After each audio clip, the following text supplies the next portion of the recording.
ಸಲಾಮ್ ಅಲೈಕುಮ್, ಎಲ್ಲರಿಗೂ ನಮಸ್ಕಾರ. ಈ ವಿಡಿಯೋ ಪಾರ್ಟ್ 2 ಆಗಿರುತ್ತೆ. ನಾವು ಹೋಗಿದ್ದು ಓರಿಯನ್ ಅಪ್ಟೌನ್ ಮಾಲಿಗೆ.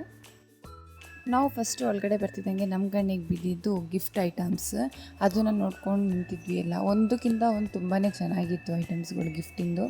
ಗಿಫ್ಟ್ ಕೊಡೋರಿಗೆ ಬೆಸ್ಟ್ ಇದೆ, ಆದರೆ ಕಾಸ್ಟ್ಲಿನೂ ಇದೆ ಹಂಗೆ. ಸಂಡೇ ಆಗಿರೋದ್ರಿಂದ ಜನನೂ ಜಾಸ್ತಿ ಇದ್ದರು.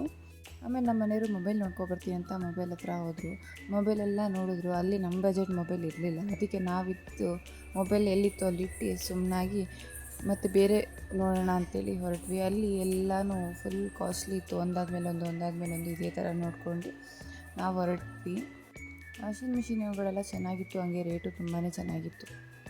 ಅಲ್ಲಿಂದ ನಾವು ಹೊರಟಿದ್ದು ಮಕ್ಕಳಿಗೆ ಆಟ ಆಡ್ಸೋಕ್ಕೆ ಅಂತೇಳಿ ಅದನ್ನು ನೋಡ್ಕೊಂಡು ಹೊರಟ್ವಿ. ಗೇಮ್ಸ್ಗಳು ತುಂಬಾ ಚೆನ್ನಾಗಿತ್ತು. ಒಂದಾದ್ಮೇಲೆ ಒಂದು ಗೇಮ್ಸ್ ಇತ್ತು. ಆದರೆ ಇಲ್ಲಿ ಏನಪ್ಪ ಅಂದರೆ ಒಂದು ಇಂಡಿವಿಜುವಲ್ ಗೇಮ್ ಆಡೋಕ್ಕಾಗಲ್ಲ. ನಾವು ಗೇಮ್ ಆಡಬೇಕು ಅಂದರೆ ₹1200 ಕೊಟ್ಟು ಒಂದು ಕಾರ್ಡ್ ತೊಗೋಬೇಕು. ಆ ಕಾರ್ಡಲ್ಲಿ ಸ್ಕ್ಯಾನ್ ಮಾಡಿ ನಮ್ಗೆ ಯಾವ ಗೇಮ್ ಬೇಕೋ ಆ ಗೇಮ್ ಆಡಬೇಕು. ಇಂಡಿವಿಜುವಲ್ ಗೇಮ್ ಆಡ್ತೀವಿ ಅಂತ ಅಂದರೆ ಅದಕ್ಕೆ ಒಂದಕ್ಕೆ ಪೇ ಮಾಡಿ ಆಡೋಕ್ಕೆ ಬಿಡಲ್ಲ ಅವರು. ಹಾಗೆ ಒಂದು ಗೇಮ್ ಆಡೋಕ್ಕೆ ಅಷ್ಟೊಂದು ದುಡ್ಡು ಪೇ ಮಾಡಬೇಕಂತ ನಾವೇನು ಮಾಡಿದ್ವಿ, ಬೇರೆಯವ್ರ ಹತ್ರ ಯಾರ್ದೋ ಕಾರ್ಡಿಗೆ ಅದೆಷ್ಟಿದೆಯೋ ಅಷ್ಟು ಚಾರ್ಜ್ ಕೊಟ್ಟು ನಾನು ಮಾತ್ರ ಒಂದರಲ್ಲಿ ಆಟ ಆಡಿದೆ. ಆಮೇಲೆ ನನ್ನ ಮಗು ಒಂದು ಸ್ವಲ್ಪ ಆಟ ಆಡ್ತು.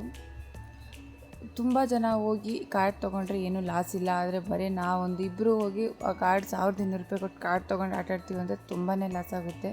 ₹1200 ತುಂಬಾ ಲಾಸು. ಎಲ್ಲ ಆದಮೇಲೆ ನಾವು ಒಟ್ಟಿಗೆ ಏನಾದ್ರು ಊಟ ಮಾಡ್ಕೊಳ್ಳೋಣ ಅಂತ ಹೇಳಿ ಊಟಕ್ಕೆ ಕೂತಿದ್ವಿ. ನನ್ನ ಮಗು ಜೊತೆ ಆಟ ಆಡ್ತಾಯಿದ್ಲು.